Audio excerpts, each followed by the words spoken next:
ABC நேயர்களுக்கு வணக்கம். இன்று நாம பார்க்க போவது விரைவில் நடைபெற இருக்கின்ற மகாராஷ்டிரா மாநிலத்துக்கான சட்டமன்ற தேர்தல். ஏன் மகாராஷ்டிரா மாநிலத்துக்கு மட்டும் நாம இப்ப பார்க்க போறோம் அப்படின்னு சொல்லி கேட்டா, இந்தியாவுடைய இரண்டாவது பெரிய மாநிலம் அப்படின்னு சொல்லக்கூடியது மகாராஷ்டிரா மாநிலம். அதாவது உத்தரப்பிரதேசம் அதிக சட்டமன்ற தொகுதிகளை கொண்டது. அதற்கு அடுத்ததாக 288 சட்டமன்ற தொகுதிகளை கொண்ட ஒரு மாநிலம், மிக முக்கியமான மாநிலம் இந்தியாவில் மகாராஷ்டிரா.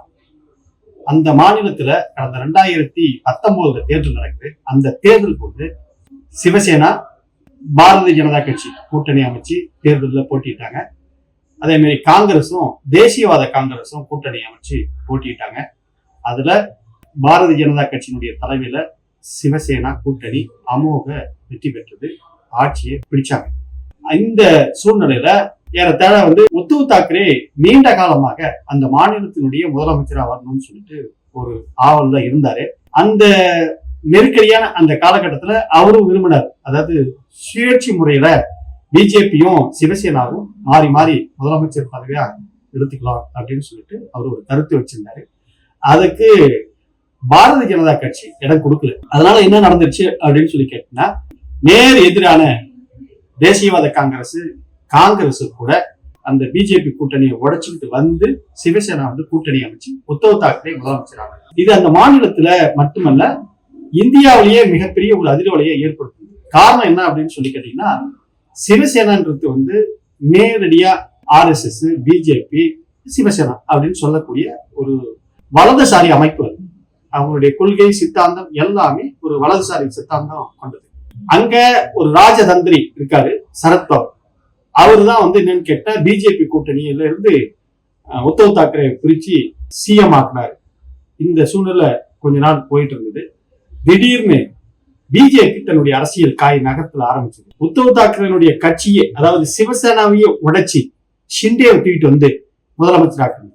ஷிண்டே தலைமையில பெரும்பான்மையான உறுப்பினர்களை, சிவசேனாவினுடைய உறுப்பினர்களை ஷிண்டே தலைமையில அழைச்சிட்டு ஷிண்டேவுக்கு முதலமைச்சர் பதவியை கொடுத்து அங்க ஒரு அரசியல் விளையாட்டை ஆரம்பிச்சது. அந்த அரசியல் விளையாட்டுல அதுக்கு அடுத்தது அவங்க சும்மா இல்ல, சரத்பவர்களுடைய கட்சியை, தேசியவாத காங்கிரஸ் கட்சியை உடைச்சி சரத்பவர்களுடைய அண்ணன் மகன் அஜித் பவர் தலைமையில இந்த கட்சியை உடைச்சி பிஜேபி கூட்டணியில சேர்த்தாங்க. இது ஒரு பிஜேபி மேல மிகப்பெரிய ஒரு அதிருப்தியை ஏற்படுத்தும். சாதாரணமான அதிருப்தி கிடையாது. தேசியவாத காங்கிரசும் சரத்பவரும் உத்தவ் தாக்கரேவும் மண்ணின் மைந்தர்கள் அப்படின்னு சொல்லி போற்றக்கூடியவங்க.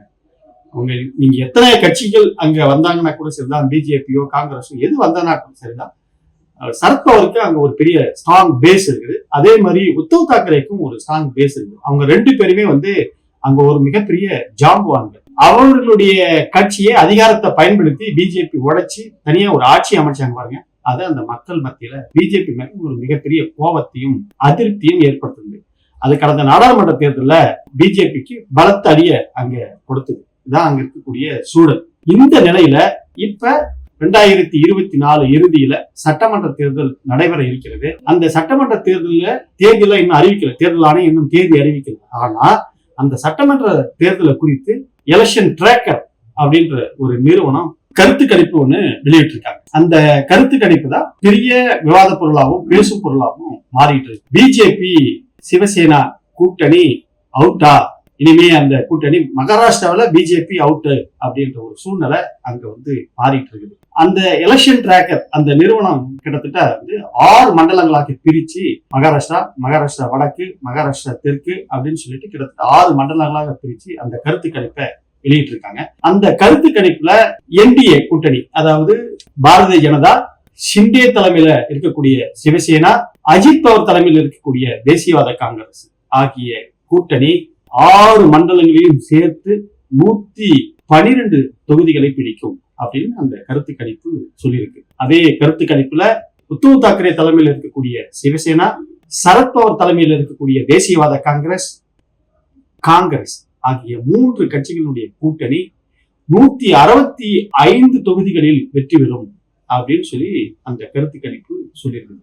ஏறத்தாழ இன்னைக்கு இருக்கிற சூழ்நிலையில அங்க 288 தொகுதிகள்ல காங்கிரசும் சரத்பவரும் உத்தவ் தாக்கரே அணி 165 தொகுதிகளில் வெற்றி பெற்று பெரும்பான்மையான பலத்தோட ஆட்சியை பிடிக்கும் அப்படின்னு சொல்லியிருக்காங்க. அங்க 288ல 145 தொகுதிகள் பிடிச்சாவே ஆட்சி அமைச்சிருவாங்க.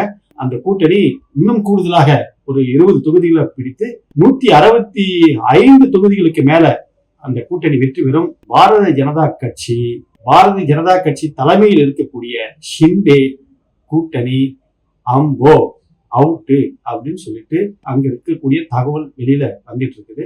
அதே மாதிரி நாடாளுமன்றத்திலையும் அங்க அமைச்சர்கள் மத்தியில ஒரு பெரிய விவாத பொருளாகவே பேசப்பட்டு வருவதாக கூறப்படுகிறது.